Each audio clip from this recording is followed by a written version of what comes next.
محرم کا جو لفظی معنی ہے وہ بھی ہے حرمت والا مہینہ.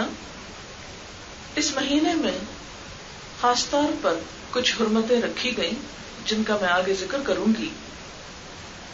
بخاری اور مسلم کی روایت ہے، آپ صلی اللہ علیہ وسلم نے اپنے حج کے خطبے میں فرمایا کہ زمانہ گھوم گھام کر اپنی اصلیت پر آ گیا ہے.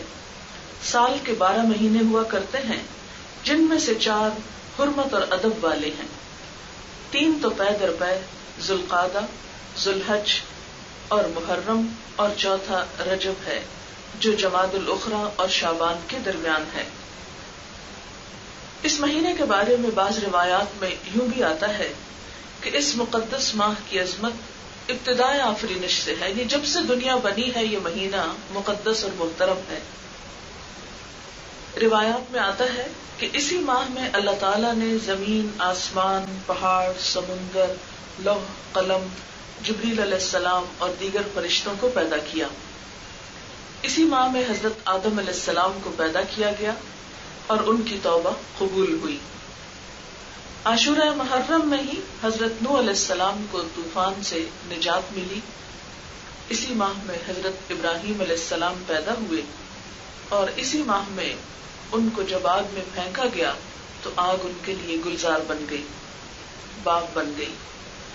اسی مہینے میں موسیٰ علیہ السلام کو فرعون کے ظلم و ستم سے نجات ملی، فرعون غرق ہوا.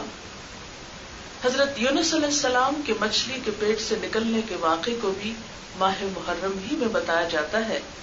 حضرت ادریس علیہ السلام اسی مہینے مقام علیہ تک اٹھائے گئے. حضرت ایوب علیہ السلام کے شفا یاب ہونے کا مہینہ بھی یہی بتایا جاتا ہے جب انہوں نے ایک طویل کئی سال پر محیط بیماری کاٹی. حضرت داؤد علیہ السلام کی توبہ بھی اسی ماہ میں قبول ہوئی. حضرت سلیمان علیہ السلام کو سلطنت بھی اسی ماہ میں ملی اور اسی ماہ کے بارے میں کہا جاتا ہے کہ قیامت بھی اسی مہینے میں آئے گی. یہ ایک روایت کا ملخص ہے جو غنیت الطالبین سے لی گئی ہے.